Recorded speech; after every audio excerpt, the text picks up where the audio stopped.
Can a U.S. citizen be deported?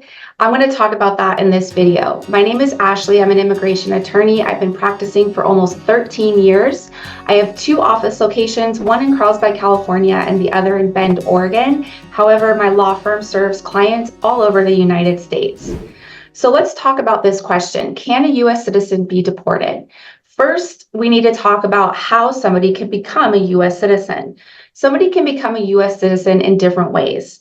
They can be a U.S. citizen by birth in the United States, through the naturalization process, if they were first a green card holder and then they became a naturalized U.S. citizen after meeting certain criteria, or sometimes people can derive citizenship or acquire it through a family member. What's important to know about being a U.S. citizen is that there are only very specific circumstances that can lead to you losing your citizenship. Most commonly, this can happen through the denaturalization process, which would take place if, for example, a U.S. citizen were found to have committed some type of fraud or misrepresentation in the process of becoming a U.S. citizen. So obviously, this is going to apply to a situation where somebody is a naturalized U.S. citizen. Now, this can happen in a civil proceeding, or it can happen in a criminal proceeding.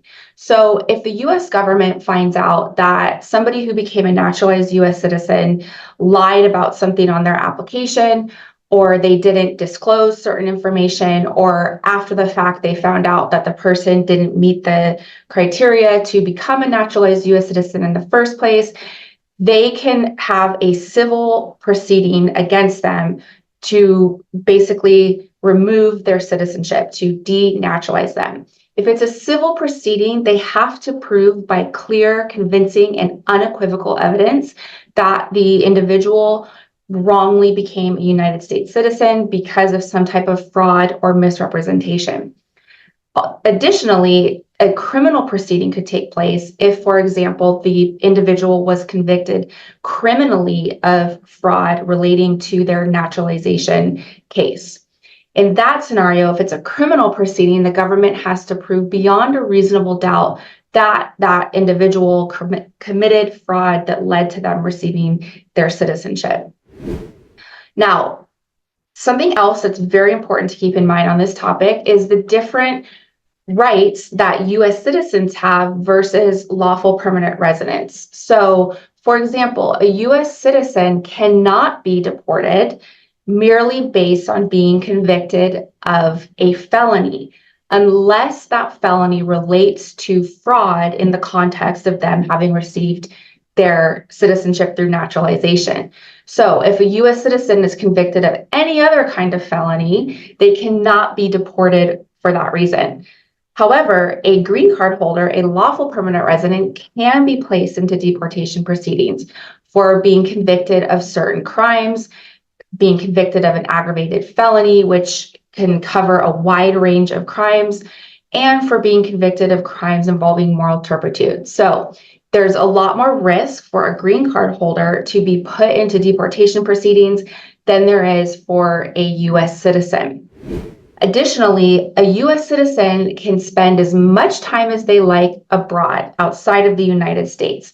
The same is not true for a green card holder. So a U.S. citizen cannot be deported because they have spent a very long time, a year or longer, many years outside of the United States. They are U.S. citizens. A U.S. citizen, they are allowed to live wherever they choose. A lawful permanent resident, however, can have problems if they are spending too much time outside the United States. This can lead immigration to believe that the green card holder has abandoned their green card. So when that green card holder, let's say they've been outside the United States for a year or longer, they are coming back into the country, and when they're going through customs, immigration sees that they have been out for that very long period of time. Immigration can accuse them of having abandoned their residency. And in that scenario, the green card holder can be placed into deportation proceedings and have to fight the case there. Or alternatively, the green card holder can agree to give up their residency in that moment by signing a certain form. So these are just some common scenarios that come up when people are trying to understand what is the difference that comes with being a US citizen versus a green card holder. And as I've explained, yes, it is possible for a US citizen to be denaturalized in very specific circumstances. I've covered the most common circumstance here, which is committing some type of fraud or misrepresentation in the process of becoming a US citizen. There are a couple other circumstances that can lead to denaturalization. Those are not the focus of this video because they happen pretty rarely. If you have any questions about anything that I've discussed in this video, feel free to contact my office. We would love to help you, and like, comment, and subscribe on this video.